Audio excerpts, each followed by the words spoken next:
She didn't scream when they ripped the crown off her head. That's what they never understood about Selene Vayner. The women who survive aren't the ones who beg. They're the ones who stand in the wreckage and start counting their enemies. You're about to watch a queen get destroyed, and then watch her become something far more dangerous than a queen. Stay until the end, drop a like, and tell me in the comments, what city are you watching from tonight? Your pack is already here. The morning they stripped Selene of her crown, the sky over Ashenvale was the color of a wound that hadn't decided whether to close or bleed out. She had been awake since before the wolves stopped howling at the ridge. That detail would haunt her later.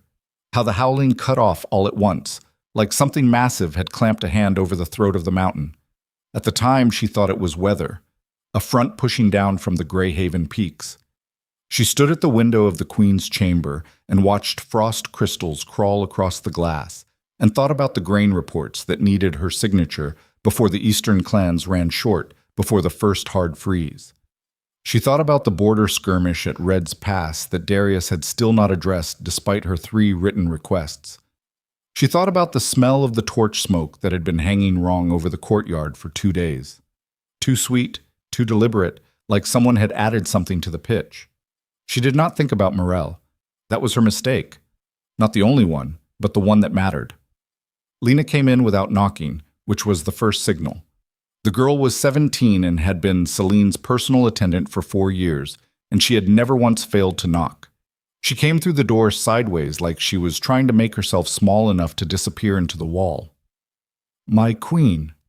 Her voice had that particular flatness that comes not from calm, but from terror, so complete it has gone past shaking into something colder. "His Majesty requests your presence in the Great Hall." Selene turned from the window. She read the girl's face the way she had learned to read every face in this palace, by what it was trying not to show. Lena's hands were clasped at her sternum. Her knuckles were white. Her eyes were fixed at a point 6 inches below Selene's chin, which meant she could not bring herself to meet the Queen's gaze. "At this hour." "Yes, my queen." "Is there a session called?" "I received no summons last night." "I was only told to bring you immediately." Lena's jaw tightened for just a moment. "Please, my queen, don't make me say more than that." Selene studied her for 3 full seconds. Then she turned back to the window, picked up the unfinished grain report, and set it on top of the stack of documents on her writing table. She aligned it with the edge. She did not know why she did that. Some part of her brain that still believed in the continuity of ordinary life. That there would be a tomorrow in which that report would need to be filed. "Help me with my hair," she said. "My queen, there isn't—" "Help me with my hair, Lena." The girl moved to her and worked in silence, hands trembling only slightly, and Selene watched the frost on the glass and listened to the silence where the howling had been, and thought, "Whatever is waiting for me in that hall, I will not arrive undone." She wore the deep gray riding coat, not the ceremonial robes. She wore the iron ring on her right hand, the one her father had given her when she turned 16, before the kingdom had eaten him too. She wore her hair coiled at the base of her neck, tight enough to pull at her temples, because she had learned long ago that pain applied deliberately is easier to manage than pain that arrives without warning. She did not wear the crown. She had not worn it to bed. That was the only mercy of the morning, that it was not on her head when they took it. The great hall was full. That was the second signal, and it hit her the moment she pushed through the iron-banded doors. The collective held breath of 400 people pretending not to look at her while looking at nothing else. Every noble family with any standing in Ashenvale, every clan elder within riding distance, the military council, the trade guilds, the palace servants ranked along the far walls, torches burning at every bracket despite the daylight, which meant this had been staged, planned in advance down to the lighting, which meant Darius had known last night and said nothing to her, slept in the same wing of the palace and said nothing, and now stood at the far end of the hall on the dais where the twin thrones sat and looked at her with an expression she had never seen on his face before. Not anger. She knew his anger, had lived inside it for years, had learned its geography the way you learn the layout of a house you've decided to stop being afraid of. This was something else. This was a man who had already made a decision and was waiting for the performance of it to be over. Morel stood at his left side, 3 steps behind him and 1 step in front of the spot where a queen would stand. She was wearing white. Selene walked the length of the hall. The crowd parted without a sound. She kept her eyes on Darius, and she kept her pace even, and she counted her breaths the way the old warrior Breck had taught her when she was young and angry, and had not yet learned the difference between feeling something and showing it. She stopped at the base of the dais steps. "Darius," she said. "Not my king, not your majesty." She didn't know she was going to say it that way until she heard it come out of her own mouth, and something in the hall shifted. A collective intake of breath, a ripple of bodies leaning slightly forward. Darius descended 1 step. He was still a physically impressive man. She'd give him that much, even now. 6.5 feet and built like something that had been hammered rather than born. Black hair worn short these days, jaw heavy with 2 days of growth. The wolf in him sat close to the surface. You could see it in the way he moved, the way his weight settled, the way his eyes tracked everything in the room while appearing to look only at her. She had once loved that about him. The feeling of being the one thing in a room that a dangerous animal had chosen to focus on. She understood now what prey must feel. "Selene," his voice carried to every corner. He had been practicing this, she realized, the timbre, the projection. This was not a man speaking to his wife. This was a king addressing a subject. "You stand accused before the crown, the clans, and the gathered assembly." "Accused," she repeated, "of conspiracy against the empire, of secret dealings with the Thornwater clan elders in violation of the Northern Accords, of weakening our military position in the Greyhaven corridor through deliberate misdirection of supply chains." He kept going. She stopped listening to the specific words after a moment because they were not the point. The charges were architecture, not substance, a structure built to hold a conclusion that had already been reached. She listened instead to the rhythm of the room, the clanking of the guard detail she could not see behind her, the specific silence of a crowd that has been told in advance how to respond. She looked past Darius, at Morel. The woman was still, very still. The white dress was fitted to within a breath of her skin, embroidered silver at the collar. The queen's color, Selene registered distantly. The queen's silver.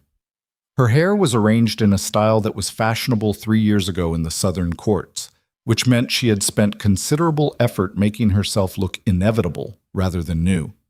Dark eyes, not beautiful exactly, but arranged in a face that knew precisely how to deploy itself. She was watching Selene with an expression of careful, performed compassion. It was the compassion that told Selene everything. Not malice, not triumph. Compassion, which meant Morel had already won and knew it and was now performing magnanimity for an audience that had not yet caught up. "And it is therefore the judgment of this crown," Darius was saying, "that you be stripped of all rank, title, and privilege associated with the queenship of the Northlands Empire, and that you be exiled from the territory of Ashenvale and all crown-held lands within the Northern Reach, effective immediately, with forfeit of all personal holdings, warrants, and sworn loyalties." The hall was completely silent. Selene let the silence run for a moment. Then, "Show me the proof." Darius blinked, just once. "This is not a trial. You just listed charges. Charges require evidence. Show me the proof of what you've named me, or stand up in front of your lords and your clan elders and explain why you're rendering judgment without it." A current ran through the crowd, not in her favor exactly. Fear was doing most of the work, and fear in a crowd moves in the direction of the nearest power. But there was something else under it, the slight restless quality of people who know, on some level, that what they're watching is not what they're being told it is. Darius descended the 2nd step. He was close enough now that she could hear him breathing, could smell the faint salt and iron smell of him that had once meant safety to some younger and more credulous version of herself. "Don't do this," he said, and his voice had dropped below the hall's hearing. "Private now. Don't make this worse than it needs to be." "Worse for who?" she asked, equally quiet. His jaw moved. Something behind his eyes. Not regret exactly. More like the shadow regret leaves when it's already passed through. "For you," he said. "Then show me the proof, Darius. Because if you're going to destroy 15 years of my life in front of 400 witnesses, The least you owe me is the dignity of a real charge. The charges are real. The charges are her work, Selene said. She did not look toward Morel when she said it. She kept her eyes on Darius. You know that. Some part of you knows that, and you're going ahead anyway, and in 5 years, when the Empire is bleeding from every border and the clan councils have dissolved, and your treasury is empty, you will stand somewhere in whatever's left of this hall, and you will remember this morning, and you will know exactly when it went wrong. His face did something complicated and then went flat. Take the crown, he said loudly now, for the hall. 2 guards moved up on either side of her. She felt their hands, not rough, not yet, but positioned, waiting. The crown is in my chamber, she said. I didn't wear it today. A muscle in Darius's jaw jumped. Morel stepped forward. She descended the dais steps without hurry and crossed the short distance between them, and Selene watched her come and felt something clarify in her chest the way cold water clarifies. Not soothing, just clean, brutally clear. Morel reached up, and with hands that barely trembled, unpinned the iron clasp at the collar of Selene's riding coat. Then she reached into her own sleeve and produced a thin silver circlet. Not Selene's crown, a substitute, a prop they'd had ready, and held it up so the hall could see it. The crown acknowledges this moment, Morel said. Her voice was low, honey dark, shaped by some southern accent she'd never quite managed to file off. And thanks the former queen for her years of service. The former hit the air like a blade.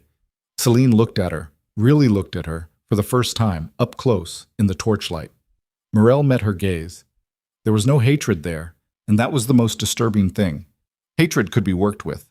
Hatred had logic, had edges, could be mapped and anticipated and countered. What was in Morel's eyes was something closer to professional satisfaction, the look of a craftsperson regarding finished work.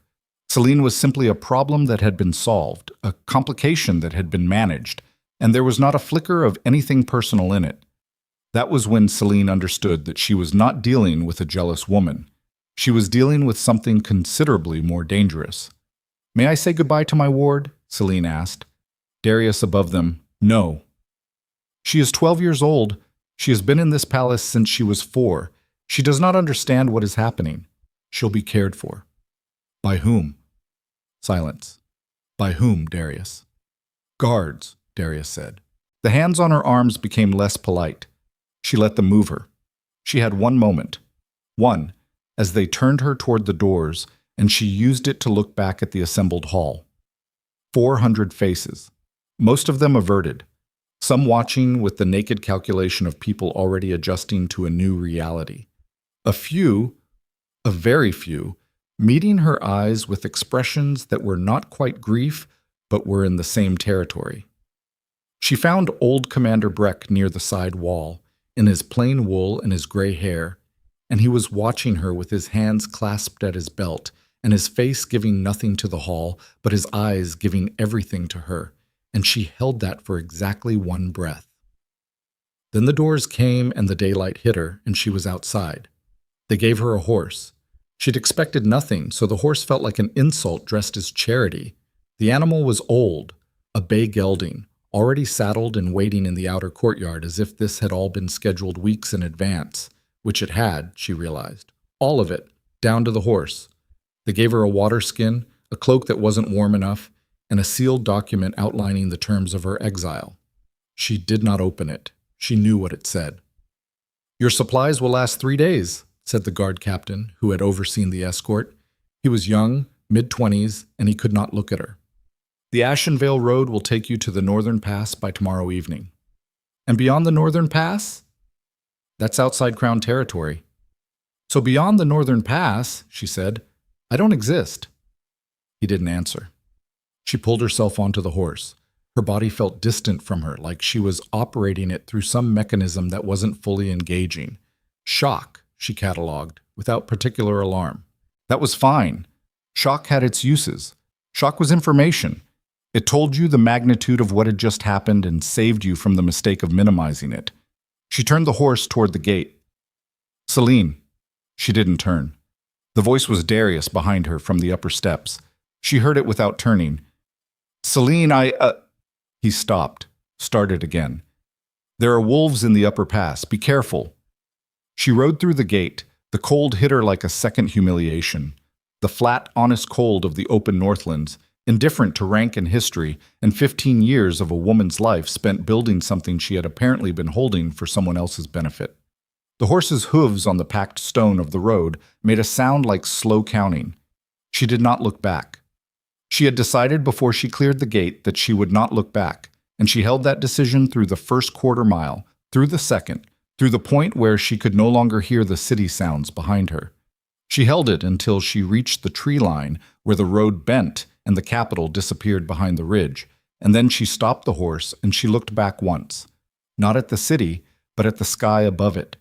The morning light on the Ashenvale towers, the smoke from the kitchens still rising in ordinary domestic columns as if nothing had changed, as if the world had not just rewritten itself in the span of a single hall session. Her hands on the reins were not shaking. She noticed that about herself and filed it away. Not as strength, not yet, but as data. Her hands were not shaking. She turned back to the road and rode north. By midday she had reached the foothills and the cold had depth to it now. Not the sharp, dry cold of the city, but the wet cold of elevation, the kind that found the gaps in clothing and worked its way methodically inward. The cloak they'd given her was wool, passably thick, but cut for a smaller woman, and it didn't reach her wrists. She folded the excess forward and knotted it one-handed without stopping. The horse, whatever his name had been, was willing enough. He moved without complaint up the steepening road, and she found herself noting his gait, his wind, the particular way he carried his head, habits of assessment that had been ground into her over years of campaign logistics, years of being the person who had to know how many miles could be asked of a given animal before it became a liability. She still had those instincts. They had not exiled those. She stopped near sundown at a stream that cut across the road, meltwater off the high ridges, dark and fast and very cold. She let the horse drink, and she drank too, crouching at the bank and cupping the water in both hands, and she watched her own reflection for a moment in the still water near the bank's edge. She looked like herself. That surprised her. She had expected to look diminished, smaller. She looked the same. The square jaw, the dark eyes, the frost already working into the black hair at her temples that had been there since her late 20s, and which she had never bothered to correct. The same face that had been looking back at her from palace mirrors for 15 years. A queen's face, still, without the crown. She wondered if Morel had practiced that move, the slow, deliberate reach for the clasp. Whether she'd stood in front of her own mirror and rehearsed it. How long she had been planning.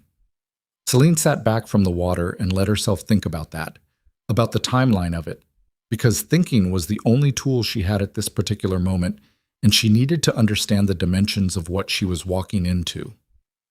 Morel had arrived at court 22 months ago. Selene had assessed her on first meeting as intelligent, socially precise, and ambitious in the manner of people who have been poor and intend never to be again, a familiar type, and not inherently dangerous.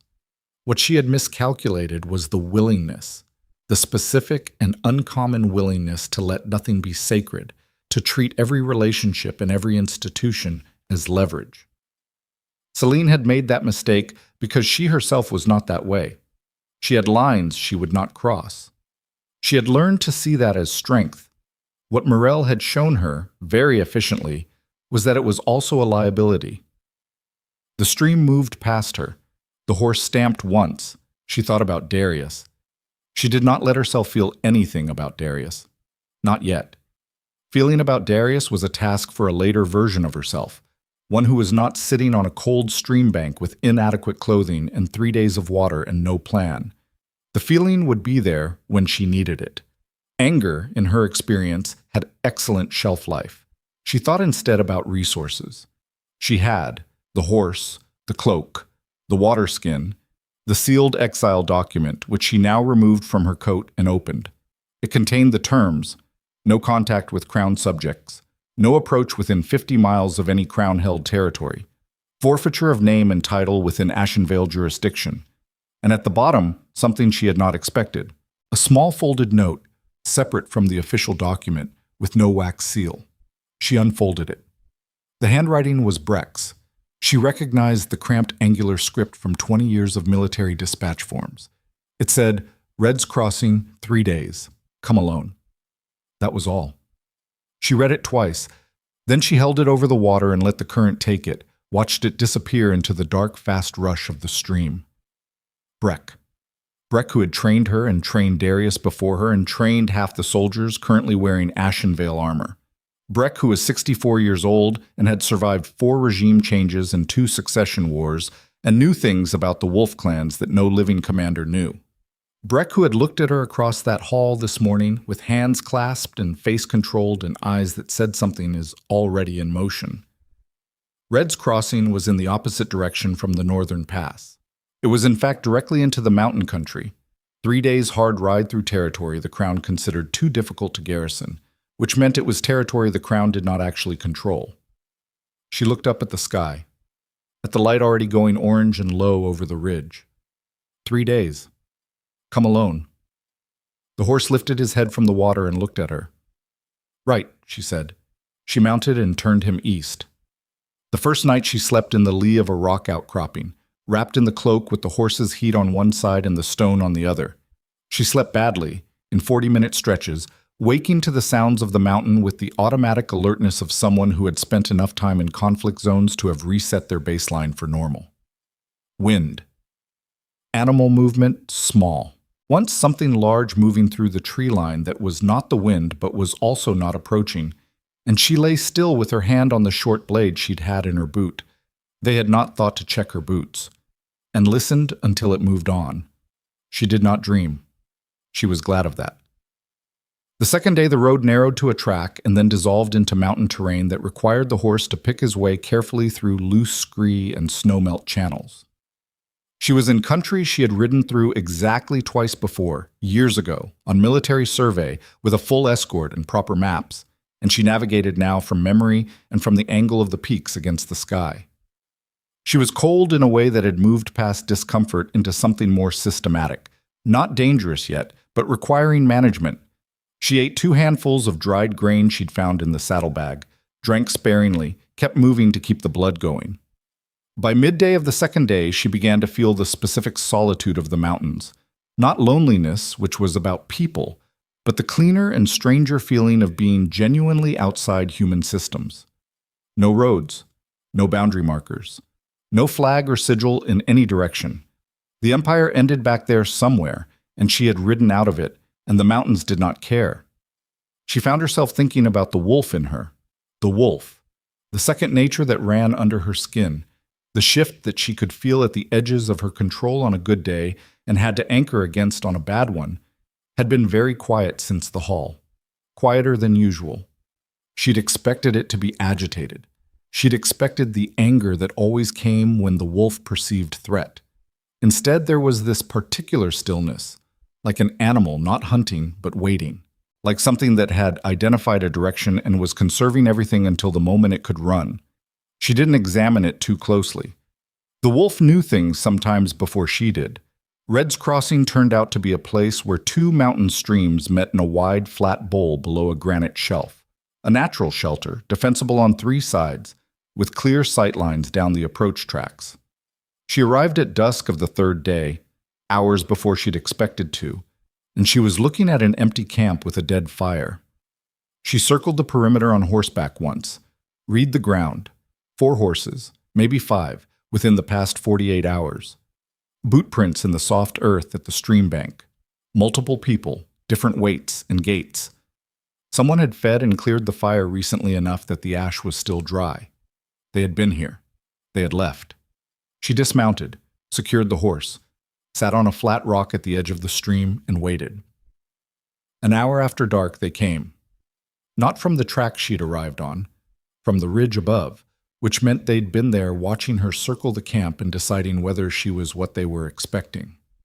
She heard them before she saw them, the specific careful sound of soldiers moving through rough terrain at night, people who knew how to be quiet but were choosing not to be, signaling approach rather than concealment.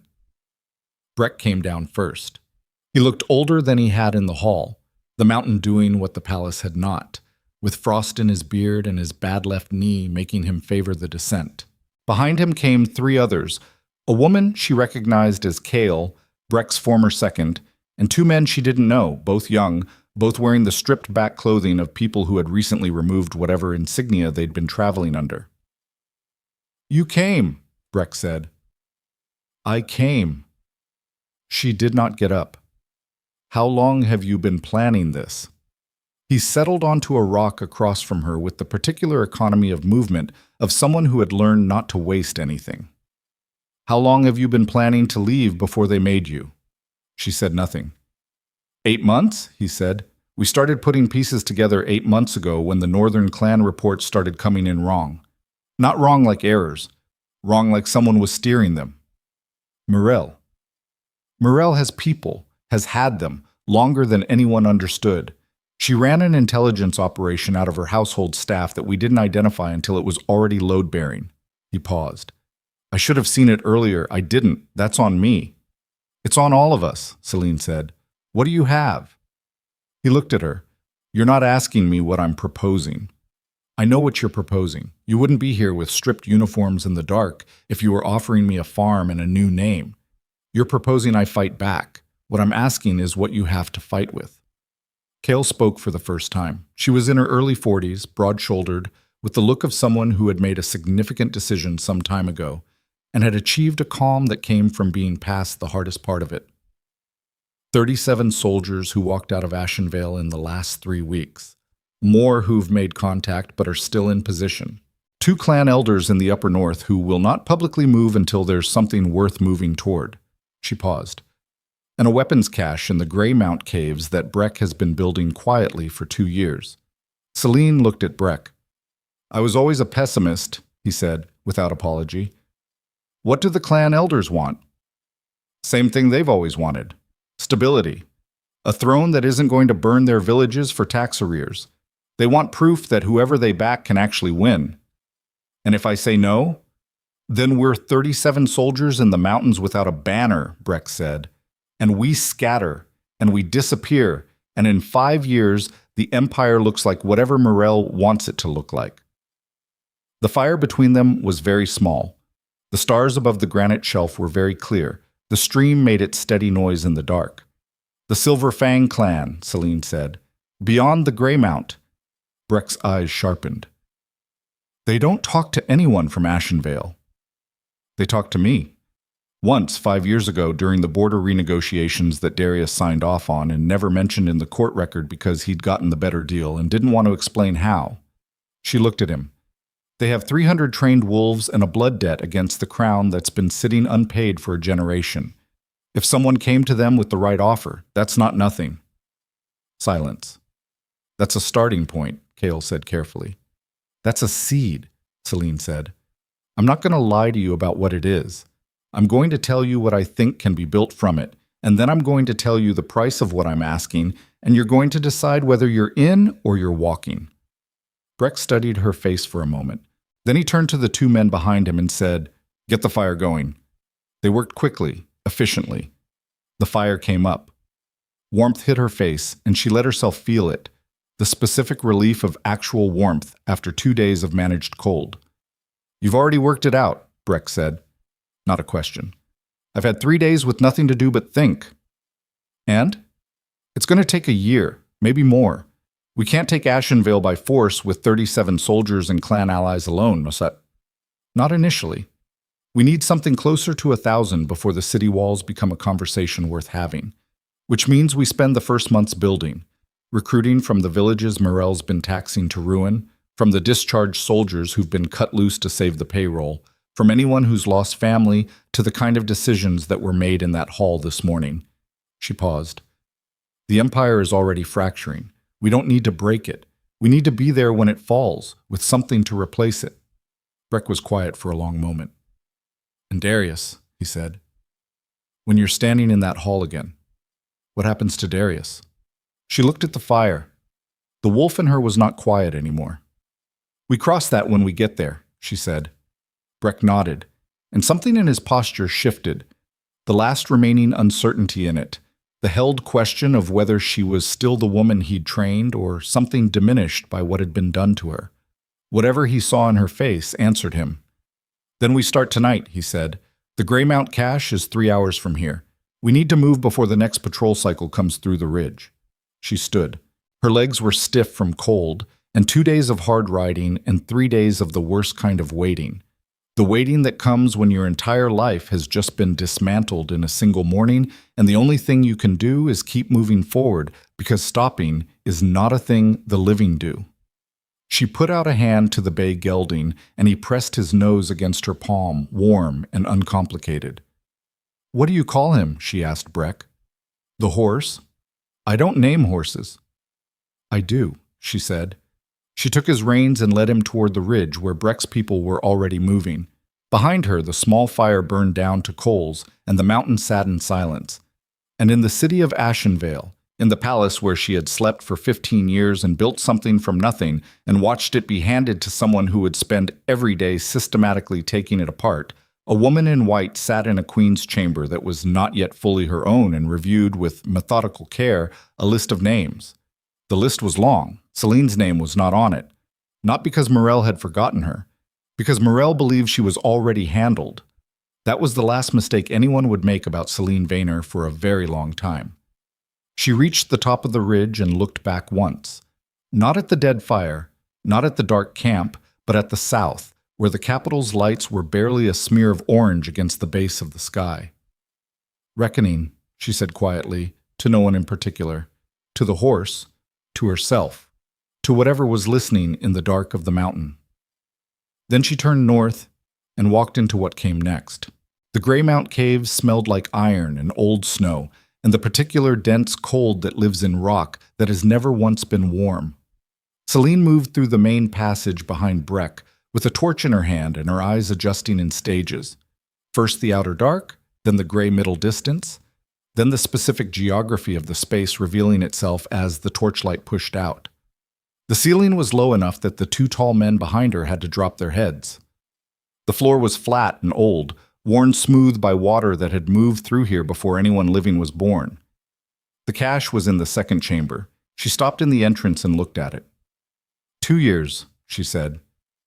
2 years, Breck said. He did not sound proud of it. He sounded like a man who had hoped he would never have to use what he'd built. Weapons racked against the far wall. Swords, short blades, a row of crossbows in various states of maintenance, quivers stacked flat. Armor in 3 sizes, plain wool and iron, none of it marked with Ashenvale insignia. Supply crates stacked too high along the left wall.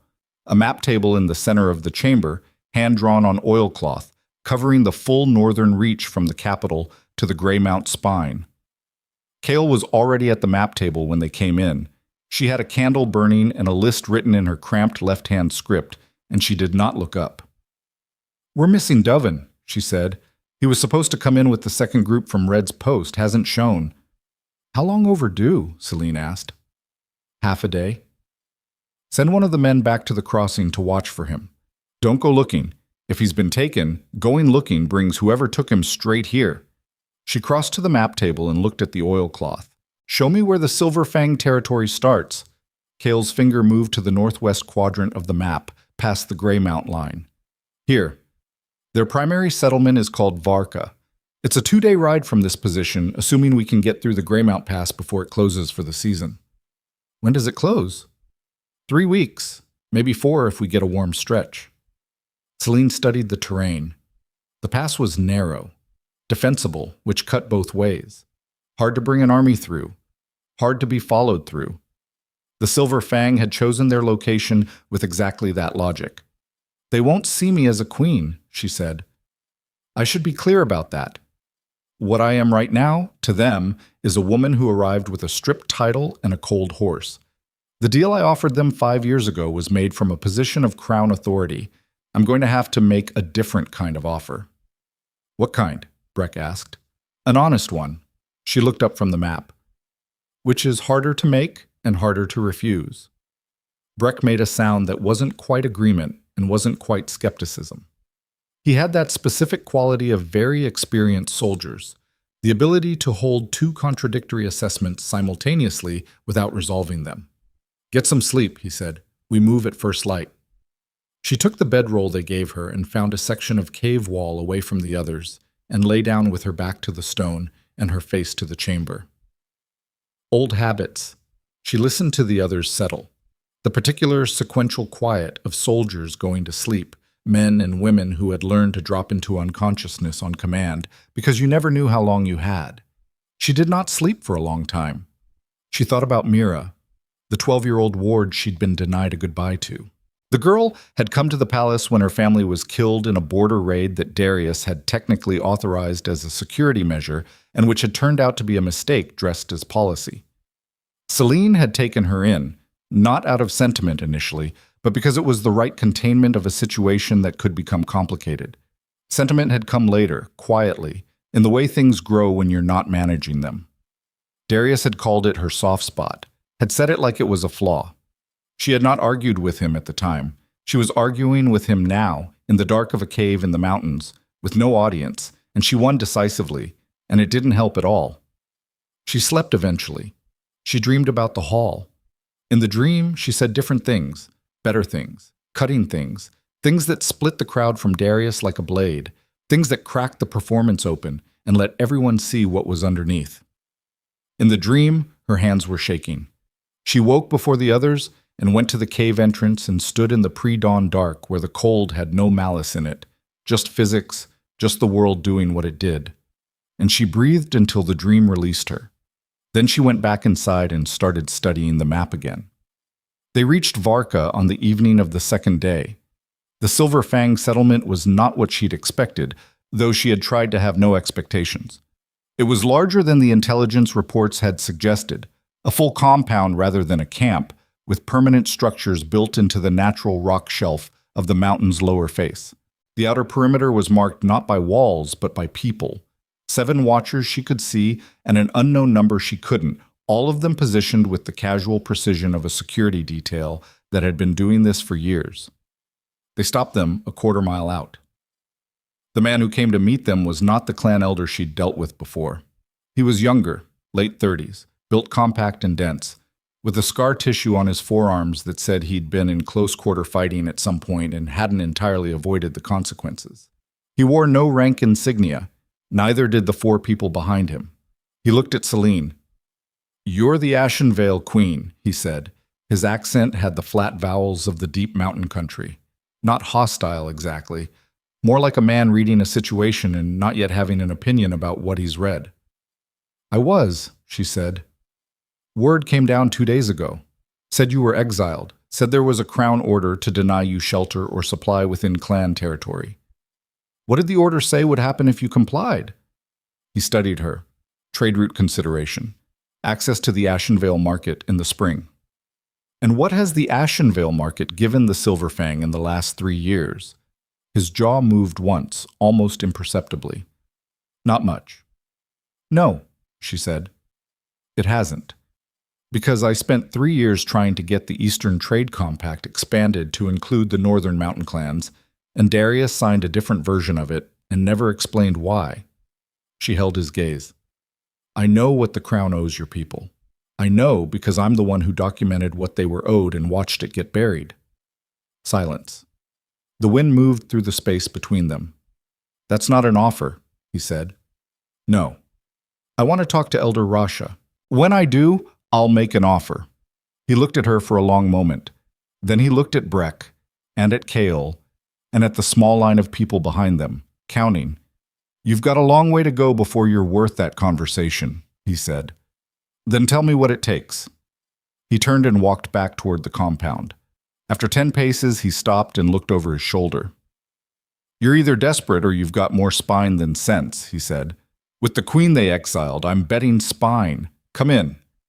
Elder Rasha was 61 years old and looked like someone who had been making hard decisions for so long that softness had simply ceased to be a useful option.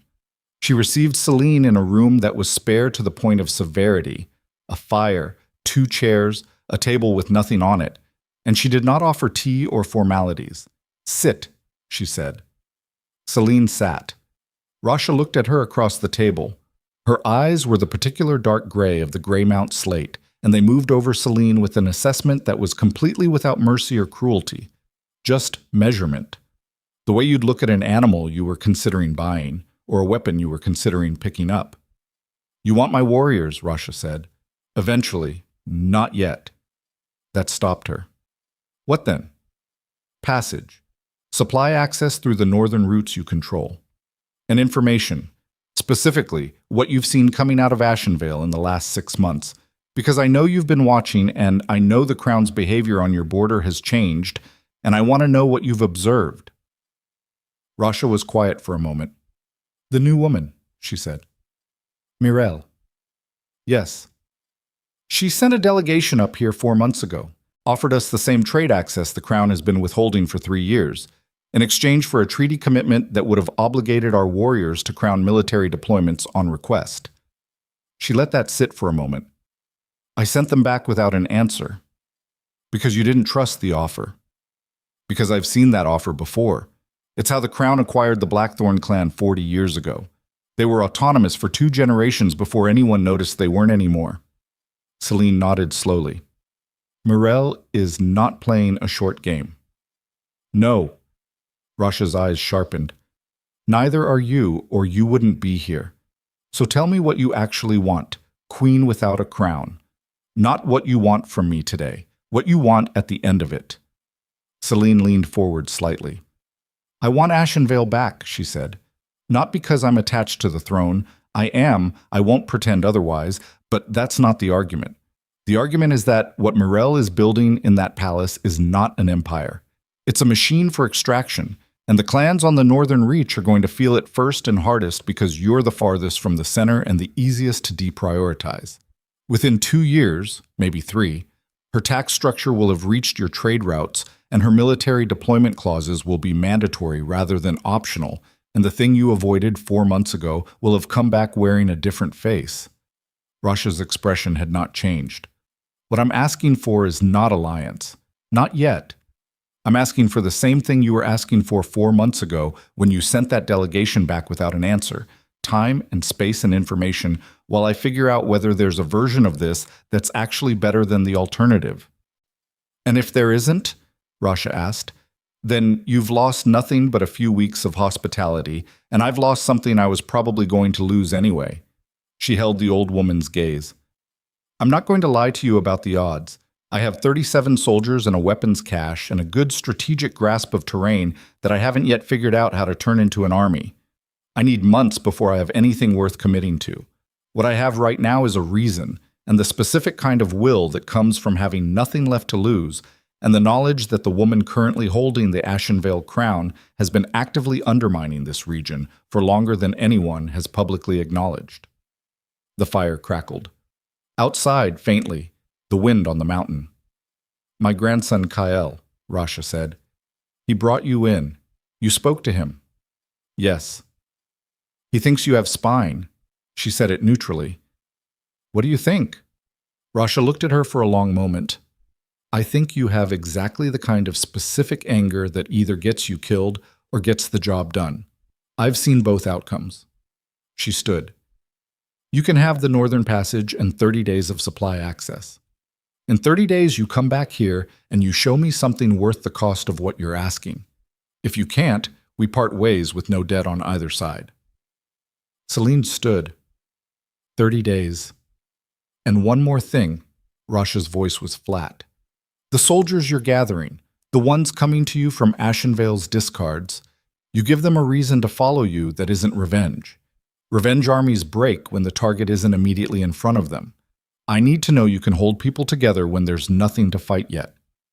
I can, Selene said. Don't tell me. Show me. She left the room with her spine straight and her face composed and her heart doing something that was not quite hope. Hope was too light a word, too clean, too unweighted by what it cost to arrive at it. This was something denser, something that had been building in the cave and on the road and in the frozen nights and in the moment she'd read Breck's note and decided to ride toward it instead of away. She found Breck waiting outside the building. He read her face. 30 days, she said. He exhaled. Then we'd better move fast. They moved fast. The following weeks had the compressed specific quality of time spent building something from almost nothing. Every day dense. every decision carrying forward weight. Selene slept 4 hours most nights, sometimes less. She recruited with the systematic patience of someone who understood that you do not build loyalty with speeches, you build it with decisions made consistently in front of people when the decisions are hard. The soldiers who came to her came from 3 directions. Some were Breck's people, the ones who had walked out of Ashenvale in the weeks before her exile, who had seen what was coming and had chosen the direction of conscience over the direction of comfort. Some were clan irregulars, fighters from the mountain communities who had their own grievances against the crown and had been waiting for a place to put them. And some were the third kind, the hardest kind, men and women who had believed in Darius genuinely, deeply, and who had watched the hall session and the exile and the new queen's first acts, and had felt something fundamental realign in them. Those were the ones she was most careful with. Disillusioned loyalists were powerful and fragile in equal measure. Their conviction ran deep because it had to survive the cost of admitting they'd been wrong, but it was also prone to sharp reversals if given the wrong kind of pressure. She talked to each of them personally, not speeches, conversations. "Why are you here?" she would ask. And she would listen to the answer, actually listen, and then she would ask the question underneath the answer, and then the question underneath that one. By the end of the 3rd week, she had 81. By the end of the 4th, 112. Not an army. Not yet. But a shape had emerged in it, something that had not been there in the first ragged days at Greymount. A cohesion that did not come from fear or from proximity alone. It came from the woman who got up before everyone else and went to sleep after and never asked for anything she wasn't willing to give first. On the 28th day, a rider came in from the south, young, hard-ridden, with the wide-eyed look of someone carrying bad news they haven't yet decided how to say. Selene met him at the camp perimeter. "Say it," she said. He said it. 3 of the eastern villages, Coldfin, Harwick, and the settlement at Mills Reach, had been burned by crown order. Tax arrears officially. Punitive campaign. The families that had not fled in time were imprisoned. Among those imprisoned were former soldiers, several of whom had been in early contact with Breck's network. Among those imprisoned was a 12-year-old girl. The writer could not meet her eyes when he said it. Selene stood very still. The wolf in her was not waiting anymore. She turned to Breck, who had come up behind her and was watching her face with the careful attention of a man calculating structural tolerances. "She did it deliberately," Selene said. Her voice was level. She could hear that it was level from the outside. What was happening on the inside was something different, a kind of clarity that was almost cold, almost surgical, the place you get to when anger burns down far enough that it becomes fuel instead of noise. "She found out who Mira was to me, and she burned a village to make sure I knew she'd found out." "It's a provocation," Breck said. "Yes. She wants you to react. She wants you to move on Ashenvale before you're ready." "I know." So we don't move on Ashenvale," Selene said. "We move on the prison convoy. We get Mira out.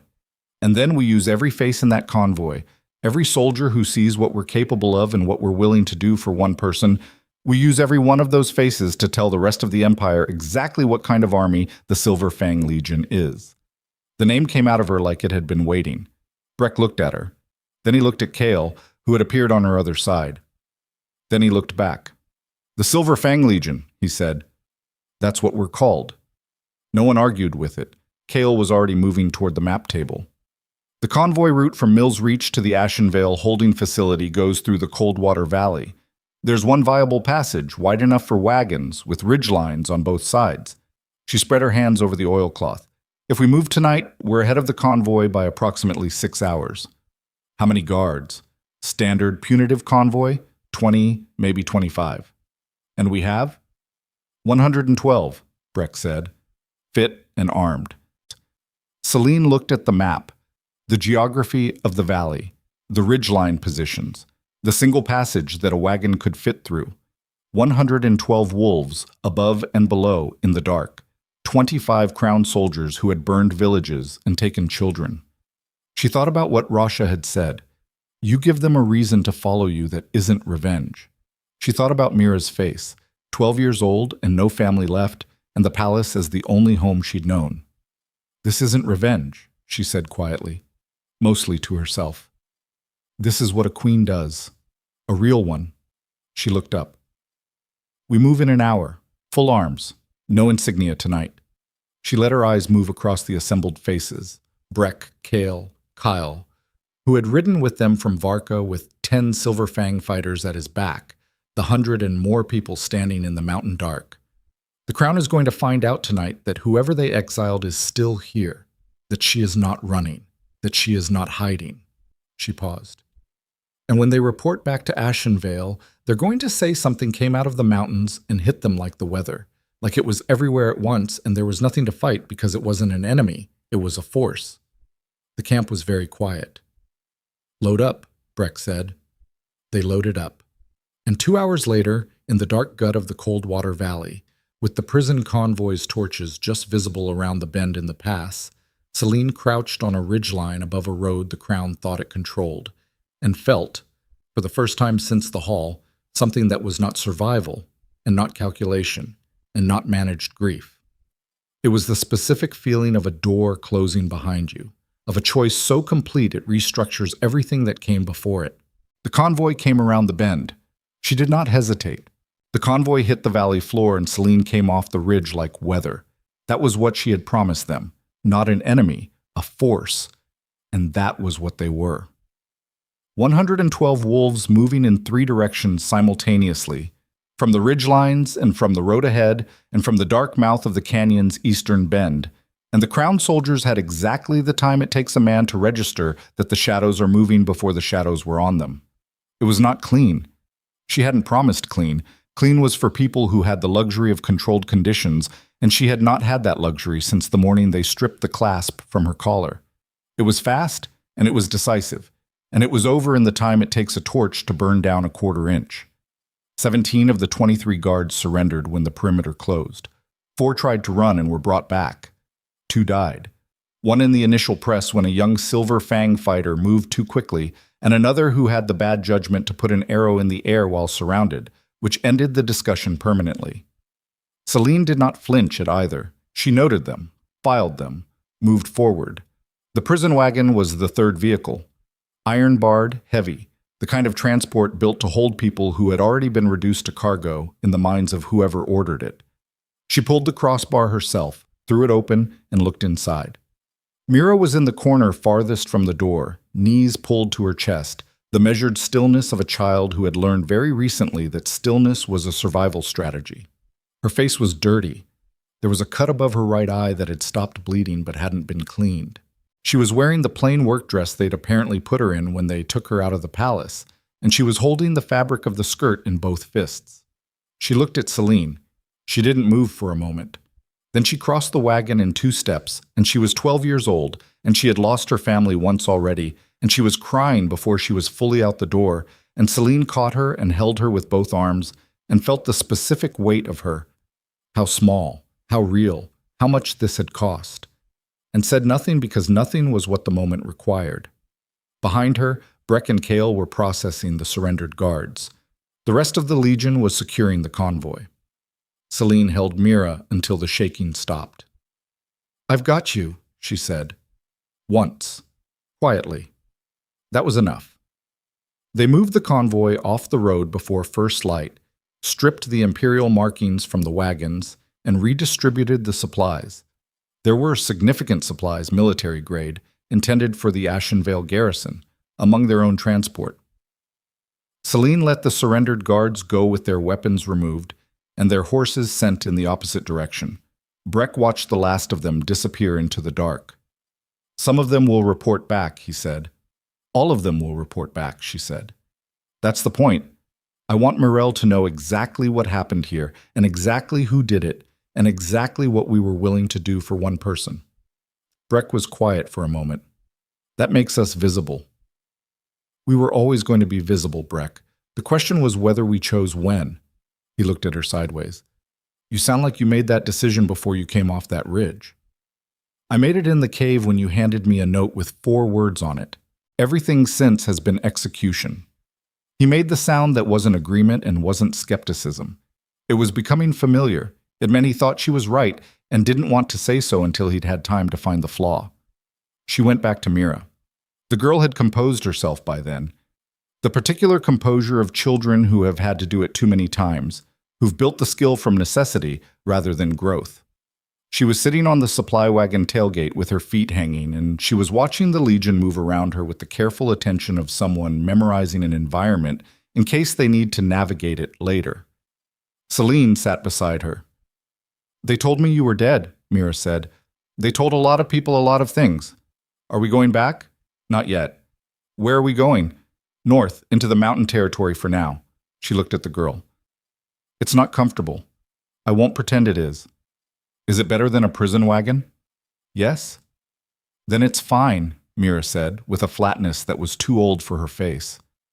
Selene looked at her for a moment, at the cut above her eye, at the dirt on her hands, at the held posture that was doing so much work, and felt something move in her chest that she could not afford to let move very far. Not yet. Later. She would feel it fully later when there was time and safety for it. "You're going to be all right," she said. It wasn't a comfort. It was a statement of intent. They reached Varka with 131 people, a convoy of military supplies, and 4 wagons worth of freed prisoners from the eastern villages, none of whom had anywhere to go. Elder Rasha met them at the perimeter and looked at all of this for a long moment. 28 days, Selene said. "I said I'd show you something worth the cost." Rasha looked at the freed prisoners, at the military supply wagons, at Mira, sitting on the wagon tailgate eating a piece of dried bread with the focused attention of someone very hungry, at the 130 people behind Selene who had come back organized when they left scattered. "Come inside," Rasha said. The Silver Fang Council met that night. Selene presented her position for 40 minutes and answered questions for an hour after. Kael, sitting with the senior fighters along the far wall, said very little and watched her with an expression she couldn't fully read. Not hostility, but not yet what she needed it to be. At the end of it, Rasha looked around the room. "We give her the warriors," she said. It was not a question. No one contradicted it. Selene walked out of that room with 100 Silver Fang fighters committed to the Legion and a standing offer of 300 more within 6 weeks if the northern clans could be brought in. She stood outside in the cold for a moment and breathed. Breck stood with her. "One step," she said. "One big step," he said. "Don't start measuring the throne room yet." "I wasn't." He paused. "But I'm not measuring it either." She almost smiled. It surprised her. The weeks that followed built on each other with a momentum she had not allowed herself to predict in advance because prediction, in her experience, invited the specific kind of disappointment that comes from the world demonstrating it has its own schedule. The Legion grew. 200. 260. The northern clan contacts Rasha had seeded began to yield, not uniformly, not without friction, but steadily. The Ironback clan sent 40 fighters with a formal letter of grievance against the crown that ran to 11 pages and detailed every broken trade agreement and unilateral border decision made under Darius's administration. She read all 11 pages. She had Kale file them. She trained every day. Not ceremonially. She trained with the fighters, the real training, close combat, tactical exercises, the brutal physical language of people learning to operate as a unit rather than a collection of individuals. Her body remembered things her mind had let get soft. She ran herself harder than anyone else, and she did not explain why. She didn't need to. Word came in from the capital in fragments, through contacts Breck had maintained and new intelligence the Silver Fang network provided. Morel had issued a formal decree extending the Crown's punitive campaign authority to include clan territory, which was exactly what Rasha had predicted, 3 months ahead of schedule. 2 noble families had been stripped of their lands on conspiracy charges that bore the same structural architecture as the charges against Selene, detailed, sourced, almost certainly fabricated from selected pieces of truth arranged into a shape that served a conclusion already reached. Darius had signed both decrees. She received this information and sat with it. There was a part of her that kept trying to understand the Darius question, kept turning it over, looking for the angle that made it make sense in a way that wasn't simply, he chose this. He chose power and ease and a woman who knew how to make both feel like love. And he had not chosen badly so much as he had chosen with the specific kind of weakness that comes from a man who has always been the strongest thing in any room suddenly discovering he is not as strong as he believed. She had thought that understanding it would diminish it. It did not. It just clarified the shape of the wound. She stopped spending time on the Darius question after that. Some wounds you don't analyze. You keep them clean and you move. The break came on a Tuesday. She remembered it was Tuesday because Kale had been marking days on a piece of oilcloth tacked to the cave wall of their current position. A larger natural formation 20 miles from Varka, which they'd moved into 3 weeks prior when the camp's size had outgrown the compound's capacity. 280 people, organized into units, drilling in the valley below, with supply lines running north and intelligence channels running south. She was reviewing a tactical map with Kael when Breck came through the entrance. His face told her before his mouth did. "Sit down," he said. "Tell me standing." He looked at her. He had known her for 20 years and he was a man of considerable composure and his hands were not right. "Kael," he said. She heard the word. She did not react to it immediately because her brain was doing what brains do when they receive information that requires significant reconfiguration. It was running the data against the existing map and finding that the map was wrong, had been wrong, and the wrongness had been in place for long enough that it had weight to it. "Tell me what you know," she said. "She's been in contact with a Crown intelligence officer since before we left Greymount. We found the evidence this morning. A signal arrangement in her supply requests, a pattern in the camp schedule she'd been giving them." He stopped. "The convoy ambush, the route timing, the Varka meeting." Selene said nothing. The report that went back to Ashenvale after the convoy, it was more detailed than 17 surrendered guards could have provided. They knew where we were going. They knew our numbers. They knew... He stopped again. "They knew about Mira," she said. "Yes." The cave was very quiet. Selene stood at the map table with her hands flat on the oilcloth, and she looked at the terrain she had spent weeks learning, and she thought about every decision Kale had been present for. Every route, every contact, every timing calculation, every plan. She thought about Kale on the ridge above Red's Crossing, arriving in the dark, the cramped left-hand script on the supply lists, the specific steadiness that Selene had read as competence and loyalty, and which had in fact been something else operating underneath those things. She thought about what she had shared with Kale, and when, and in what detail. The reconfiguration completed itself. "Where is she now?" Selene asked. "East Perimeter. She knows we found it. She hasn't run." That was interesting. That was very interesting. Selene lifted her hands from the map. She straightened. "Bring her in," she said. Kale came in without restraint. Breck had brought her, not dragged her, and she walked into the main chamber with the specific quality of a woman who had made a decision about how this was going to go. Her face was composed. Her hands were at her sides.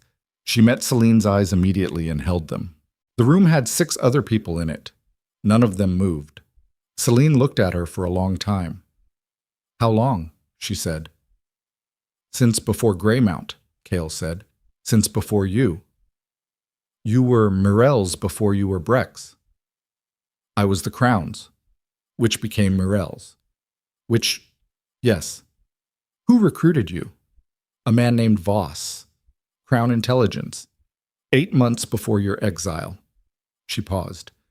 "I need you to know that I didn't know about Mira, the village burning, what they did to the girl. That wasn't something I was told in advance." "It was made possible by what you told them," Selene said. Kale absorbed that. "Yes." "Everything you knew, they knew." "Yes." Selene turned away. She walked to the cave wall and stood there for a moment with her back to the room, and she breathed through it. Through the specific vertigo of structural betrayal, the way it retroactively rearranges every memory it touches, makes the map of the past 3 months suddenly illegible because one of the primary sources was lying. She turned back. "Why didn't you run?" she said. Kale was quiet for a moment.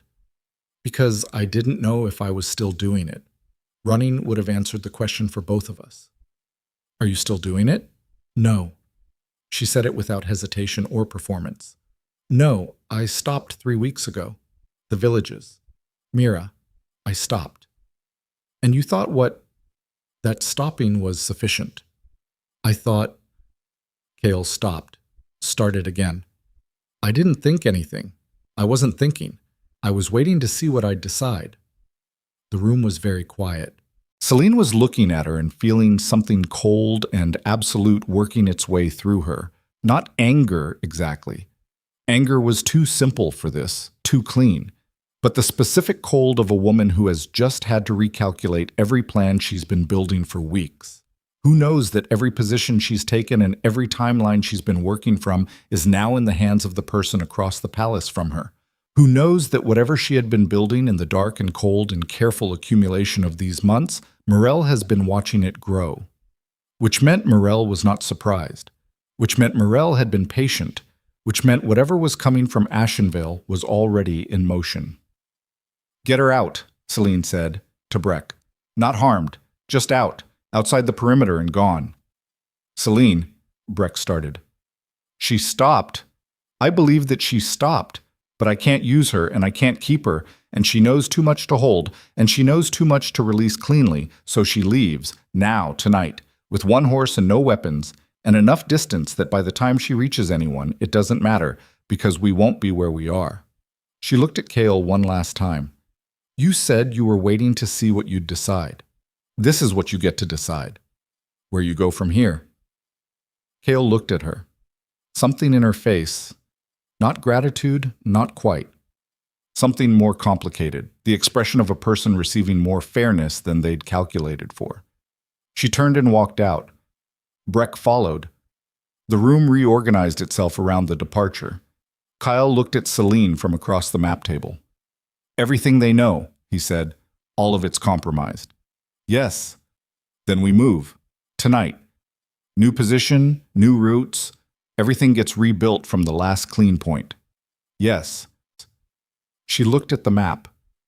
At the terrain she'd spent weeks learning. She thought about Morel in the palace, receiving the intelligence Kyle had been sending, watching the Legion grow and knowing its shape, knowing its numbers, letting it grow. Why would you let it grow? She stood very still and she worked the logic of it, and she felt the answer arrive before she could finish the question. The cold, certain, stomach-dropping answer. Morel had not been trying to stop the Legion. She had been watching it accumulate enemies, watching Selene gather the crown's grievances into one place, one army, one identifiable force, watching the clans commit, watching the numbers build, and when the numbers were high enough, when every person who might resist Morel's consolidation had gathered themselves conveniently under one banner, then she would know exactly where to send the full weight of the Imperial military. Not to stop a scattered resistance, to end it in one decisive movement. Selene's hands on the oilcloth were not shaking. She noticed that about herself. Filed it. "How long," she said, "before they can move a full military force into this territory?" Kael studied the map. "If they've been planning it, if they already have a force positioned—" "They have," she said. "They've been planning it since before I got here. Assume it's already moving." Kael's jaw tightened. 3 days? Maybe 4. She looked at the map. At the valley below, where 280 people were sleeping who had come to her because they believed she was something worth the cost of believing. The Silver Fang fighters. The freed prisoners who had nowhere else to go. Mira, asleep in the eastern chamber with a clean cut above her eye.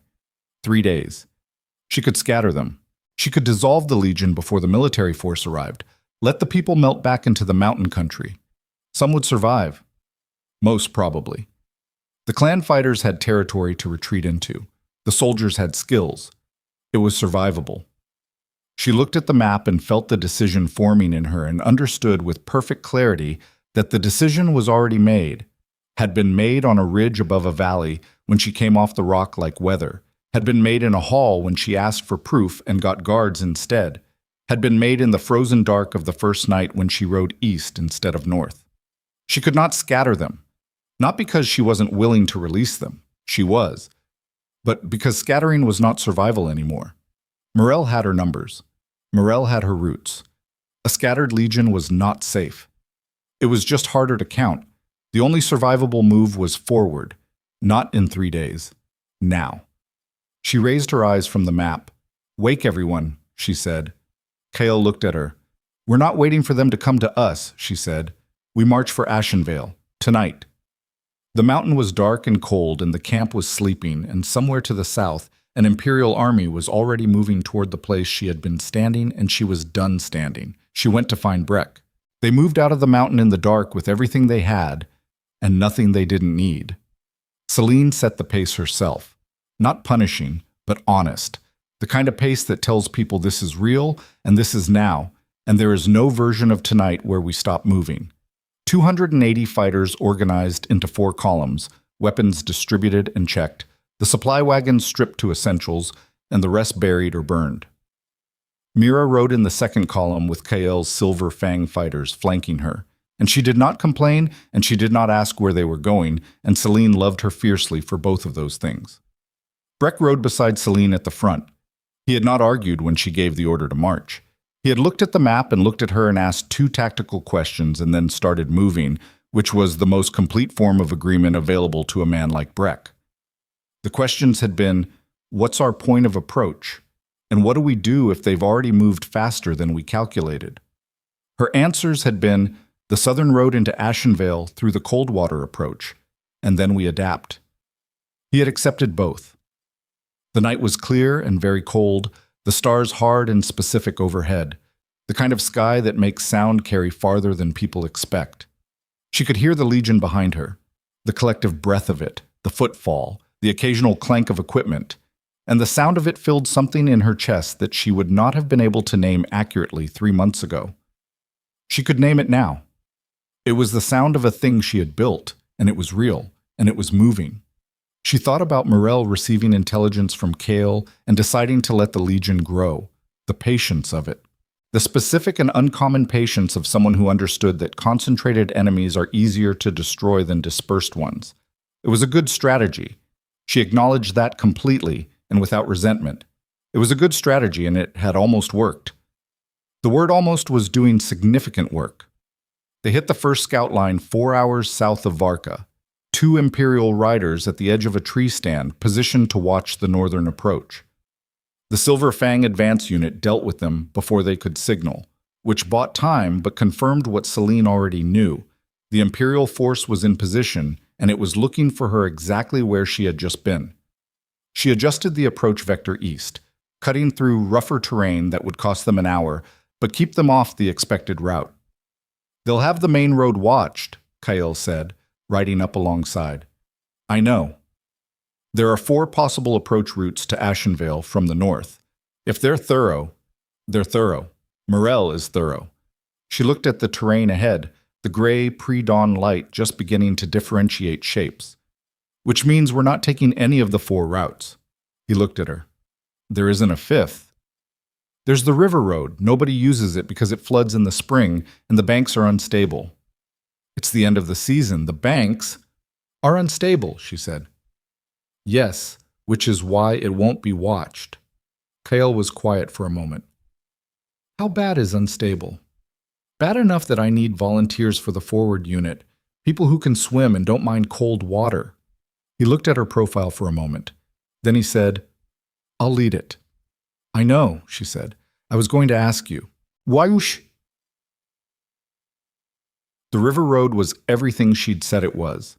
A narrow track cut into the eastern bank of the Ashenvale tributary, partially washed out in 3 places, requiring the column to move single file through sections where the bank was barely wider than a man's shoulders with black water 6 feet below. The horses did not like it. 2 pack animals had to be unloaded and led by hand.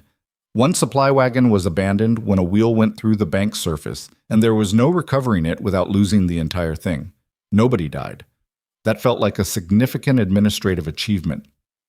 They emerged from the river road 2 miles southeast of Ashenvale's walls as the sky went from gray to pale gold. The city was visible from the rise where she stopped the column.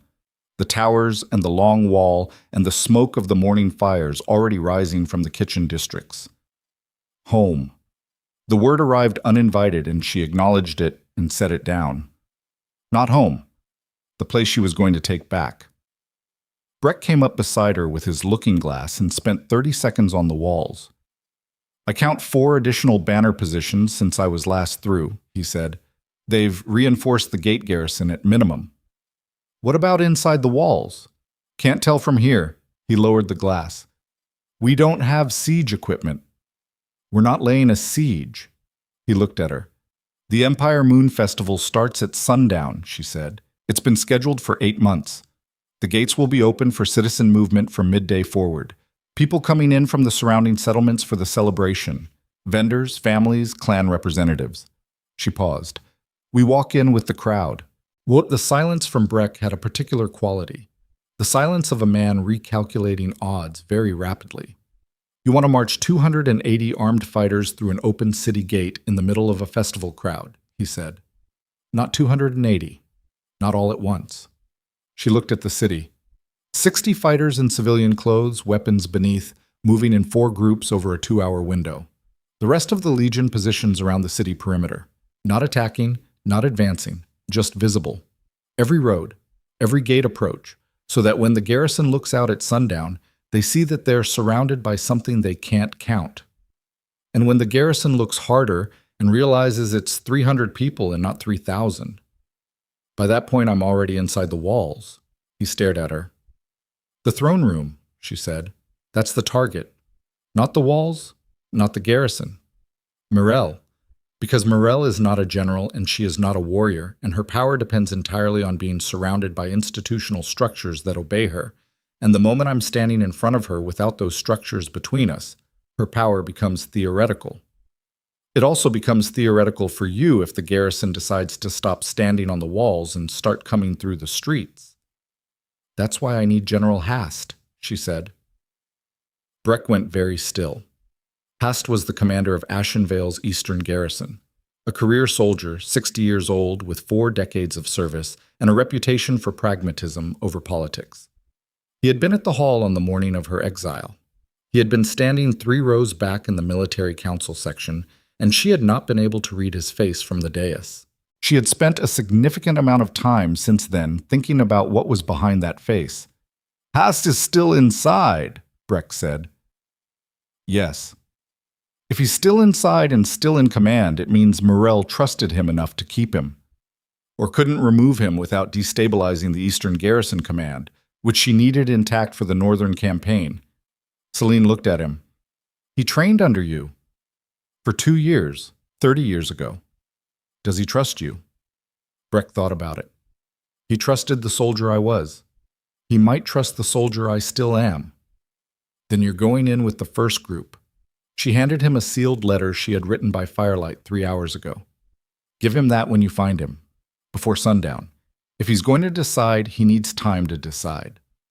And if he decides wrong, then we're back to the original problem and we solve it without him.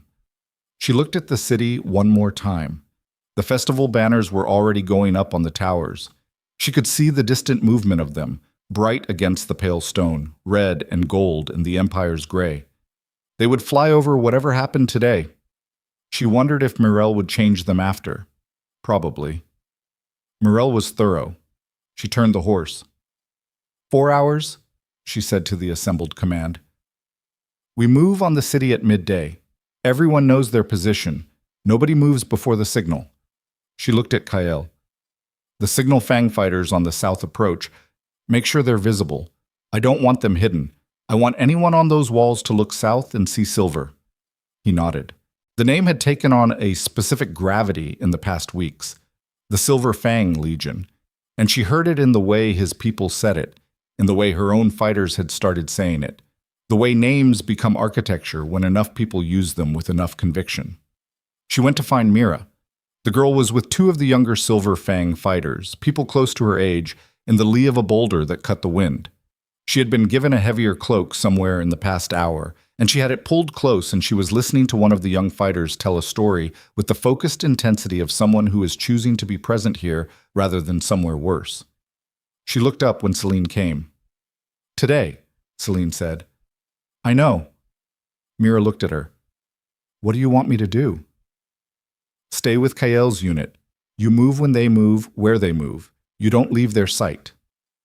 And after. After is after, Selene said.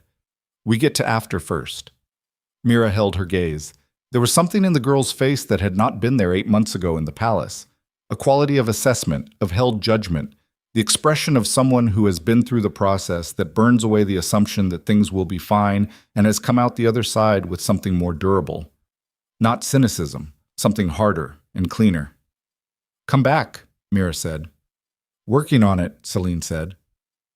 The midday crowd at Ashenvale's East Gate was thick with festival movement, exactly as she'd calculated. Vendors with carts, families with children, clan representatives traveling in small delegations. The gate guards were doing the work of men who know they should be more thorough and are tired. The rhythm of wave-through and minimal inspection that sets in when the volume overwhelms the protocol.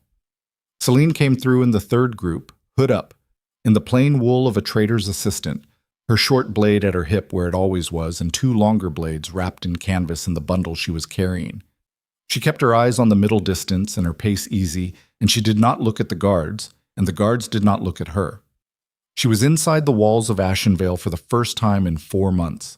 The city smelled the same, wood smoke and animals, and the particular bread smell from the district near the East Market. Festival decorations had been hung from every available surface. Bright cloth streamers, iron lanterns not yet lit, the Empire's banners on every significant corner. People moved through the streets with the specific festival energy of populations that are told to be festive. A performance of celebration with a genuine enjoyment underneath it, because ordinary people will take any opportunity to have a good day, regardless of who is running the Empire.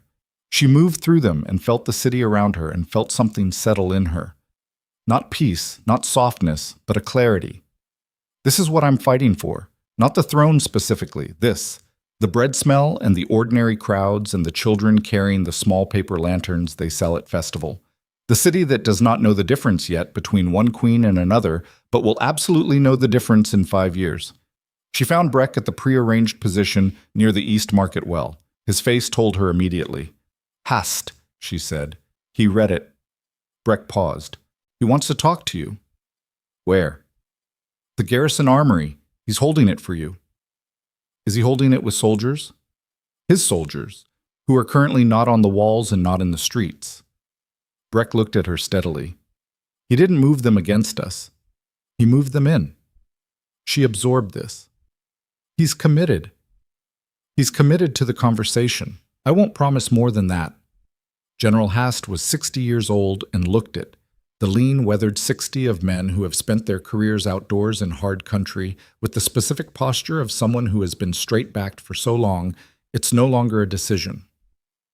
He was sitting on a supply crate in the armory when she came in, alone, except for 2 officers standing near the far wall, and he looked at her with the careful expression of a man who has made a significant decision and is waiting to find out if it was right.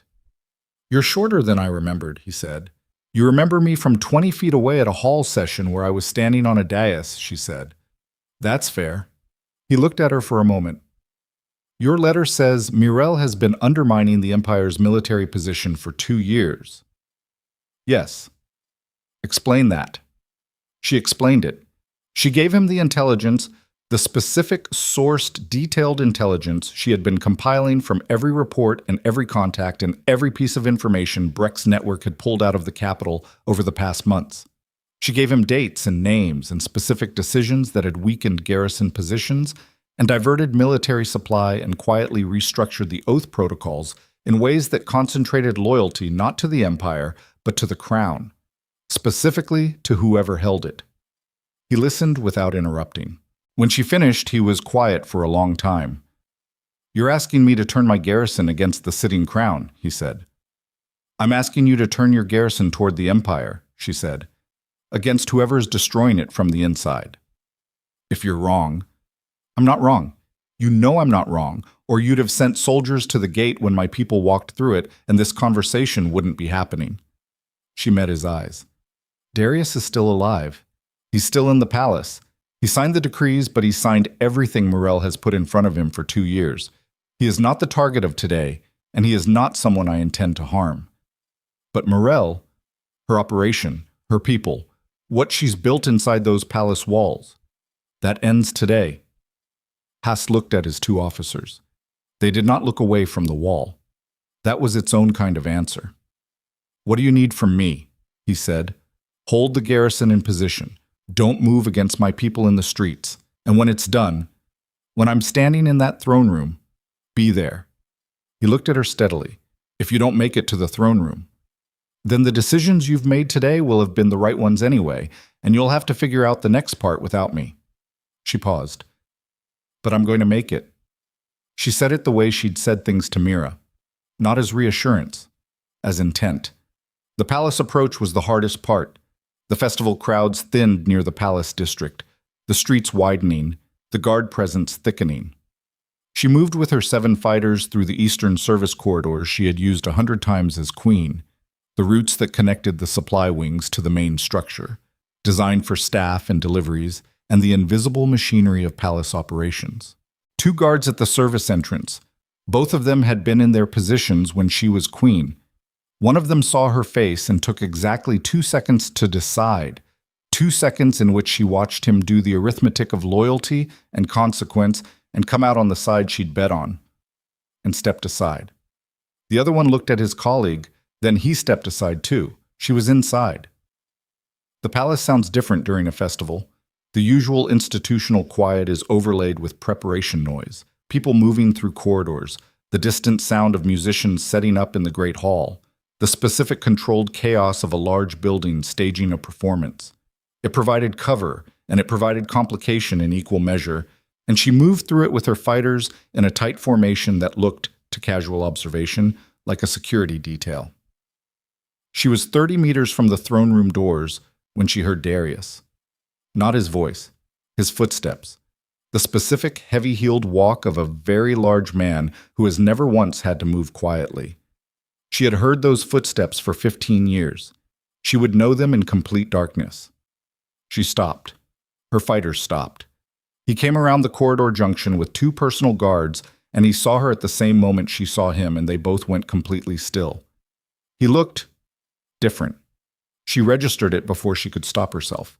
Not smaller exactly, diminished in a way that was not physical, like something behind his eyes had been spending itself over the past months, and the account was running low. His guards reached for weapons. "Stand down," he said. His voice was flat, not commanding, something closer to resigned. They looked at him. They stood down. He looked at her. "Selene," he said. "Darius." A pause that contained an extraordinary amount. "You walked back in," he said, "through my city." "My city?" she said. It was not anger, it was just accurate. He looked at her face, at the fighters behind her, at the short blade at her hip that he recognized because he'd given it to her on their 3rd anniversary, because she'd asked for a blade and he'd laughed and then given it to her, and his jaw moved once. "She's in the throne room," he said. "She's been in there since this morning. She knows you're in the city. Someone told her." "Someone always tells her," Selene said. "That's been the problem." He stopped. He ran a hand over his face, and the gesture was so ordinary, so human, so much like every version of him she'd known before the politics ate him, that it hit her somewhere she hadn't fully armored. "I made errors." "Yes. I can't." He stopped again. "I can't undo them." "No," she said. "You can't." His eyes were doing something complicated, and she looked at it fully and felt it fully and set it down. Later. The full weight of Darius was a later problem. "What happens now?" he said. "Stand aside," she said. He looked at her for a long moment, then he stepped back against the wall. She walked past him toward the throne room doors. Behind her, she heard him say her name once more, not loud, barely above breath, and she did not turn. The throne room doors were closed but not barred. She put her hand on the iron pull. Inside, she could hear nothing. That particular silence of a large room occupied by someone who is not moving. Waiting. Morel knew she was here. Morel had been waiting. She thought about the first time she'd seen her. White dress, arranged face, the professional compassion of a craftsperson regarding finished work. She thought about the note in Kyle's supply lists, the burned villages, the prison wagon, the 12-year-old with the cut above her eye. She thought about what Rasha had said, the kind of anger that either gets you killed or gets the job done. She was going to find out which. She pushed the doors open. The throne room was lit by every torch in every bracket, the full ceremonial illumination that was reserved for coronations and declarations of war. The light so dense it had almost physical weight. Morel was standing at the base of the dais steps, not on the throne, not behind it, in front of it, in the center of the room, positioned with the geometric exactness of someone who has chosen their ground. She was wearing black today, no white, as if she'd known white was done. Behind her on the dais, 6 palace guards in full armor. At the side walls, 4 more. Selene walked through the doors and her 7 fighters spread to her flanks, and she stopped 10 feet from Morel and looked at her. Morel looked back. Between them, the full length of the throne room, the torchlight on the stone floor, the distant sound of festival music through the high windows.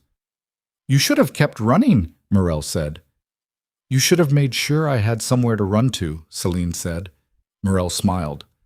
Not the performed compassion of the hall. Something different, something that looked, for the first time, almost like respect. "I did underestimate you," she said. "That's a real acknowledgement. I planned for a broken woman. I got something else." "You got a queen," Selene said. "Did I?" Morel tilted her head slightly. Her hand moved. The guards moved. And from the doors at the back of the throne room, doors that Selene had not watched because her attention had been on the front, came 6 more. 14 guards. Her 7 fighters. She heard the sound of the outer corridor, more boots, more armor, and understood in the space of one breath that Morel had not been surprised, had not been cornered, had been here, waiting in this room, with this specific configuration, because she had known the approach and the timing and the number and had arranged everything to produce this exact moment. Kale had stopped 3 weeks ago, but 3 weeks of intelligence was more than enough. Selene's blade was in her hand. She did not remember drawing it. The wolf in her was not waiting and was not calculating.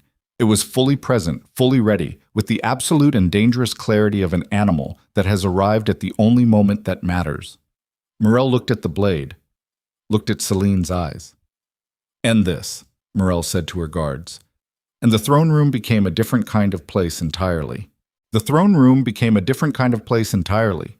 14 guards against 7 fighters and 1 woman with a short blade. Those were the numbers, and numbers had never been the whole truth of anything. Selene had learned that in the mountains, in the cold, in the weeks of building something from almost nothing, numbers described a situation. They did not determine it. She moved first. That was the thing Morel had not accounted for, the specific and dangerous willingness of a person who has already lost everything once to move toward the worst possible outcome rather than away from it. Fear works as a weapon only against people who have not already passed through what they were afraid of. Selene had passed through it on a cold morning 4 months ago and had come out the other side changed in the precise way that made the 14 guards advancing across the torch-lit stone floor of the throne room less terrifying than the prospect of stopping. She went left, into the shorter angle, and her fighters understood without instruction.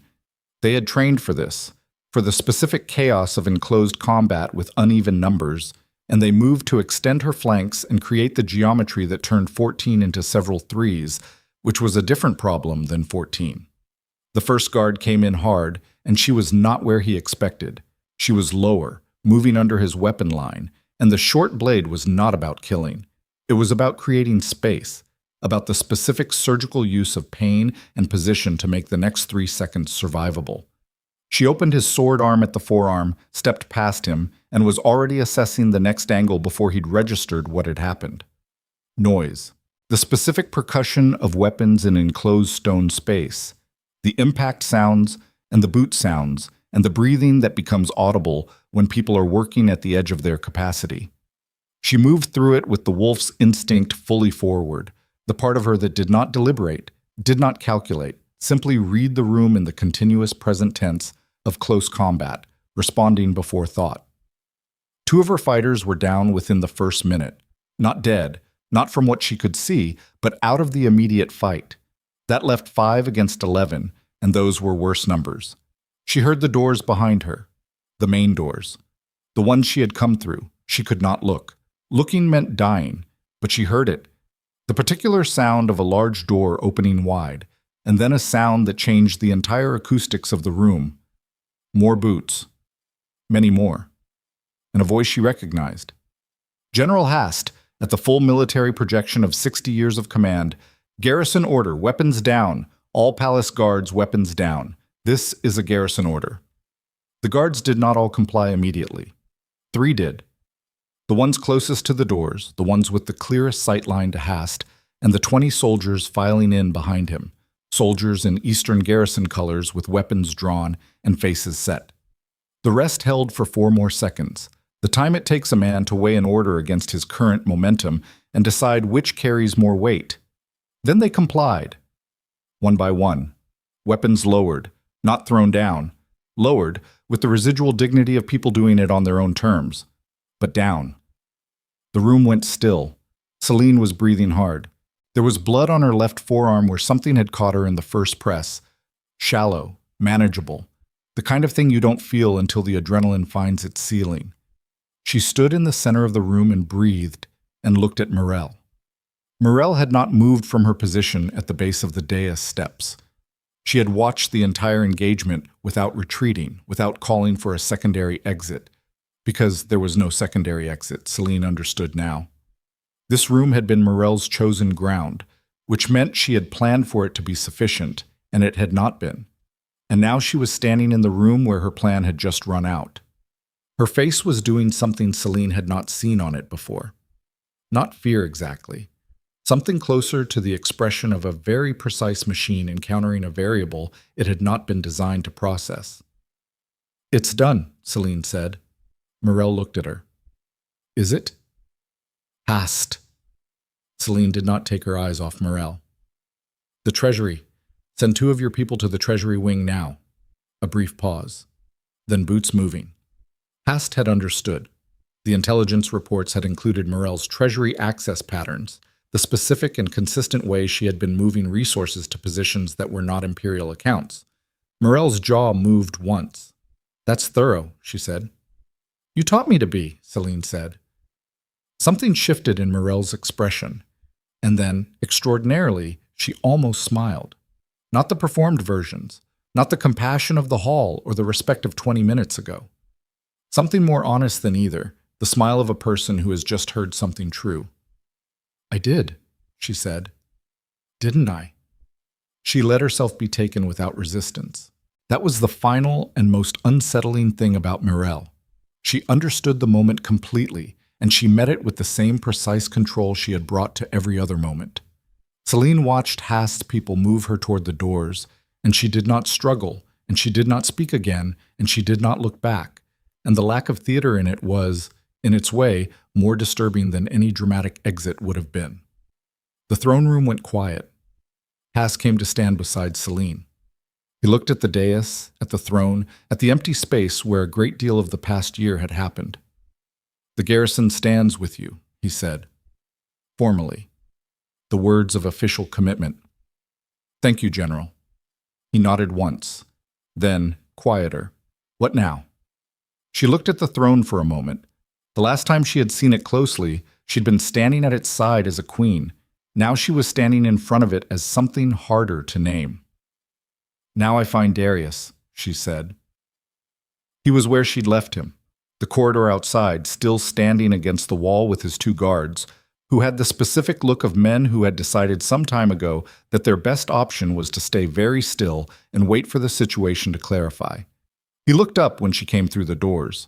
He looked at the blood on her forearm, at Hast behind her, at the soldiers filing through the corridor with the controlled, purposeful movement of an institutional shift in progress. "It's over," he said. "Yes." He was quiet for a moment. His hands were at his sides. There was something in his posture, not defeat exactly, but the quality that comes after defeat has been fully absorbed when a man has run out of the momentum that keeps him from seeing himself clearly. "Tell me what you want," he said. "I want you to understand what you did," she said, "not as a political fact, as a human one. The villages, the people in that prison convoy, the families that lost everything because you signed documents you didn't read, because reading them would have required you to think about who put them in front of you. She held his gaze. I want you to know that. His jaw tightened. I know it. Then what I want from you is what I told Hast I wanted, the crown. Not because I need a ceremony, because the Empire needs an unambiguous transfer, and you are the only one who can make it unambiguous. And then you're going to the eastern settlements, Coldfin, Harwick, Mills Reach, the places that were burned. You're going to live there, and you're going to work, and you're going to spend whatever years you have left looking at what your choices built. She paused. Not in a prison, not in exile the way they exiled me, with a cold horse and nothing. You go as a man who chose to go. That distinction matters, and I need you to understand why. He looked at her for a long time. Because it's the only thing left that belongs to you, he said slowly. The choice itself. Yes. His eyes moved, not away, which she had expected, but deeper into hers, with the expression of a man locating something he had mislaid and finding it in a place that cost him something to look at. I'm sorry, he said. It was not eloquent. It was not constructed. It was the plain words of a man who had arrived, very late and at significant cost, at the truth of what he'd done. She received it. She did not return it with comfort or with coldness. I know, she said, that was all. The formal transfer happened in the throne room 2 hours later, before Hast and the garrison commanders and the clan representatives that Kael had brought through the city gates once they'd opened at Selene's order.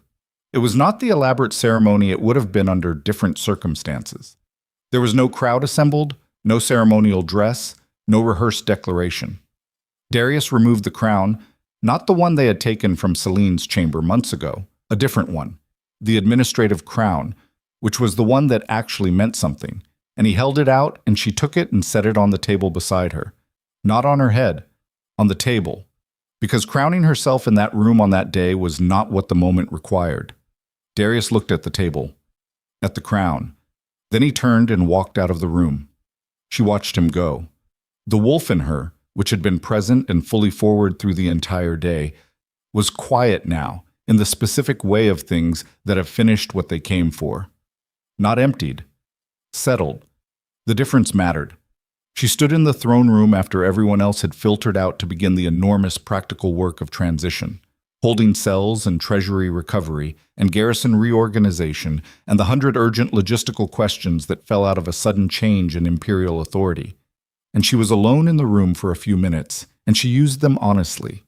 She looked at the room, at the torches burning in every bracket for a festival that was still technically happening outside these walls, the sounds of it reaching her faintly through the high windows, music, voices, the ordinary human noise of people having the good day they'd been offered regardless of who was running the empire. She thought about 15 years of mornings in this building, about the grain reports and the border skirmishes and the long work of administration that no one notices until it stops being done, about the things she had built and watched and tended, about the specific cost of building something from materials that include a person who will one day decide your value is conditional. She thought about the mountains, about cold water and a writer's note and a woman in a cave who had decided, with her hands not shaking, that forward was the only survivable direction. She had been changed by it. She understood that clearly, standing in the room where it had all begun. Not diminished, changed. The woman who had stood on this floor 4 months ago, asking for proof, was not precisely the same woman standing here now, and the difference was not cosmetic. Something had been stripped down and rebuilt under pressure, and what had come back was the same material, but denser, more precisely aware of its own load-bearing capacity. She picked up the crown from the table. It was heavier than it looked. It always had been. She had forgotten that. She held it in both hands and looked at it, and she did not put it on. Not yet. There was work to do first. She found Mira in the eastern courtyard where the Silver Fang fighters had set up a temporary position. Sensible of Kael, who understood intuitively that an army needed a place to be before it needed a ceremony to attend. Mira was sitting on a low wall with a cup of something hot, and she looked up when Selene came through the archway, and something in her face went through 3 expressions rapidly and settled on the one that was not relief exactly, but was what relief looks like in a person who has learned to keep it controlled. "You're bleeding," Mira said. Barely. Selene sat beside her on the wall. She was tired in the specific way that comes after sustained high-stakes effort. Not the tiredness of bodies, but of attention, of the part of the mind that had been running at maximum for the past 18 hours. Mira looked at the crown in her hands. "Is it done?" she said. "The hard part is done. The rest is work. And work takes a long time." "Are you going to put it on?" Selene looked at the crown. "Not today." "When?" "When the people who should see it happen are in the room." She looked at Mira. "Including you." The girl was quiet for a moment. Then she said, "I want to learn. Administration, the things you do. I want to learn how it actually works, not just what it looks like." "I know," Selene said. "I'll teach you." It was not the answer of a queen making a generous gesture. It was the answer of a woman who understood that the most important work she would do from here was not in the throne room, but in what she passed forward, who she built, who she trusted with what she'd learned, who would be standing in this same place someday, making their own decisions about what to do with a crown they had earned the right to hold. Breck found her an hour later, alone at the stable courtyard water trough, washing the blood off her forearm with the matter-of-fact attention of a person dealing with what's in front of them. He leaned against the wall beside her and did not speak for a moment. "Hast's people have the treasury records," he said. "It's substantial. The redirection has been running for over a year. Use it for the eastern villages, full reconstruction, not symbolic. I want Coldfen and Harwick rebuilt before the next hard season. That's going to require— Oh, I know what it requires. Do it." He was quiet. Then, "She'll face the clan tribunal?"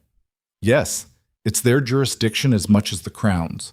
What she did reached into every clan territory on the northern reach. The tribunal is the right mechanism." "And if they're harder on her than you would be?" "Then they're harder on her than I would be," Selene said.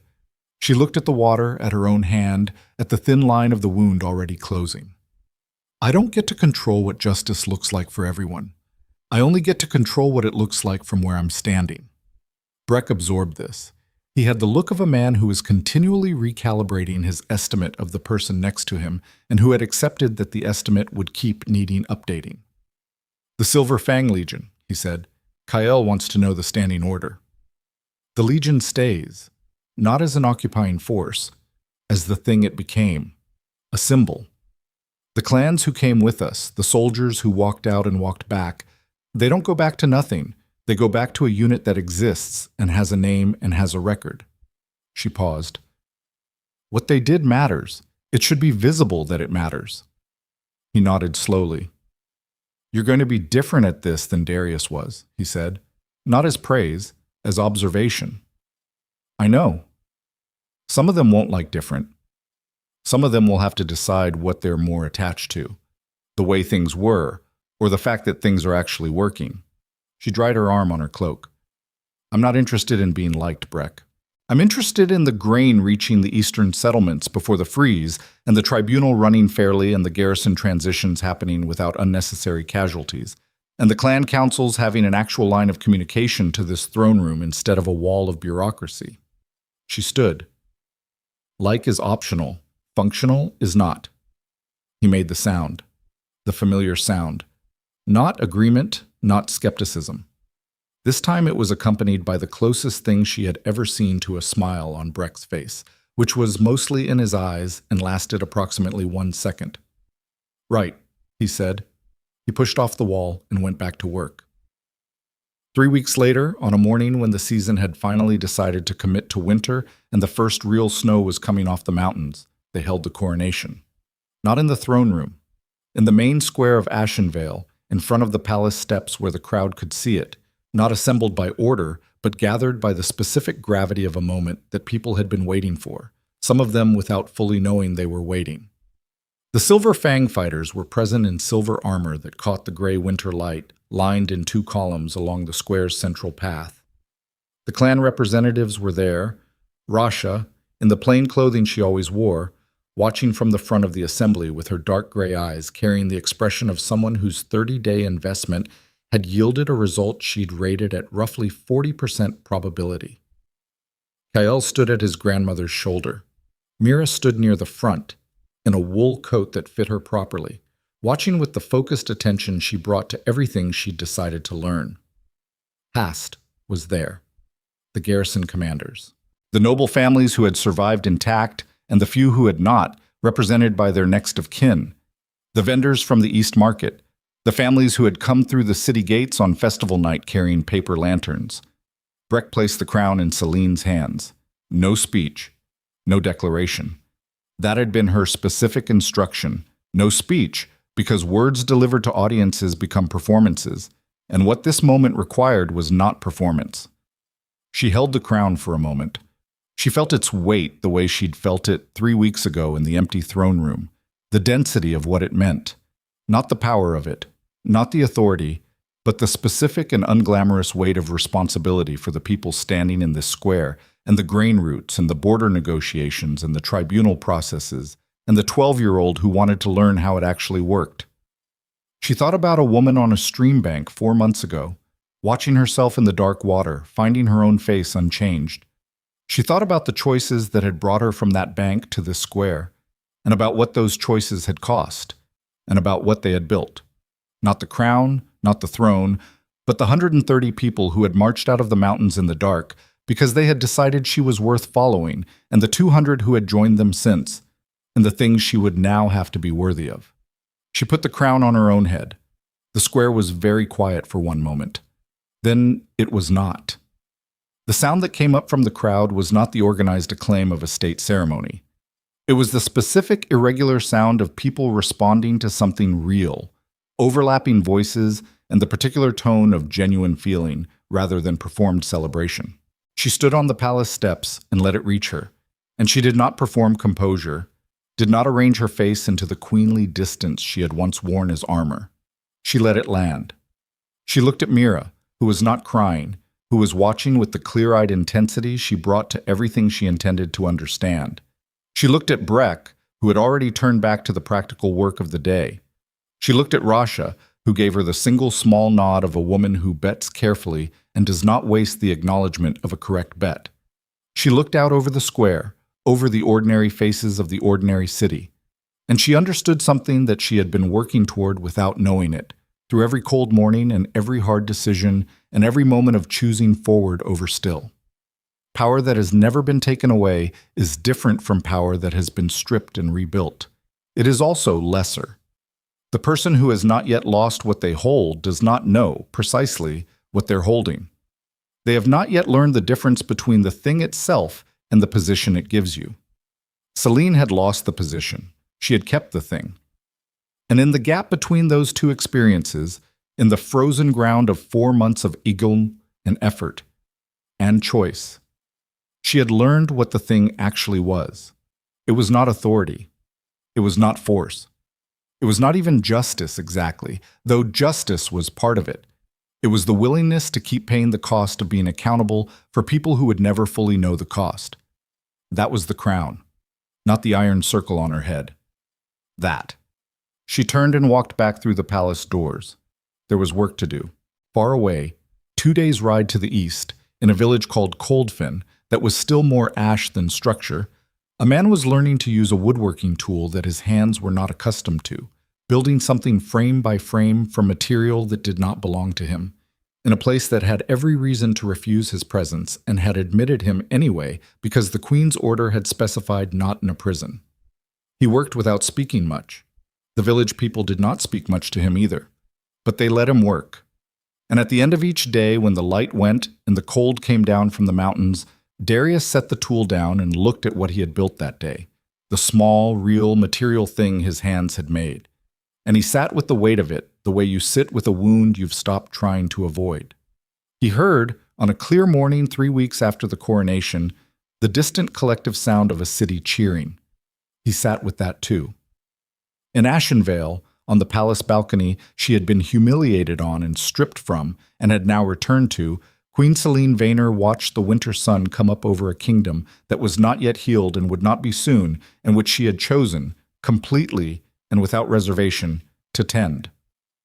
The Silver Fang Legion stood in formation in the square below, silver armor in the pale light, the banners moving slow in the cold air. Mira came to stand beside her. They stood together in the cold and watched the sun come up. "It looks different from here," Mira said. "From the balcony?" "From the right side of it." Selene looked at her, at the girl who had survived a prison wagon and a mountain winter and had come out the other side asking to learn how the work actually got done. "Yes," she said. "It does." The sun came up fully. The light moved down the towers and across the square and reached the street level, and the city began its day. The bread smell and the market noise and the horses and the ordinary, irreducible sounds of a large number of people living their lives inside the same walls. Selene held the balcony rail with both hands and felt the cold stone of it under her palms. Solid, specific, real. And she breathed in the morning and she let herself be exactly where she was. Not a woman who had been destroyed and rebuilt, not a queen reclaiming a throne, just a person, standing in the light with work to do and enough left in her to do it. That was enough. That was, in the end, everything.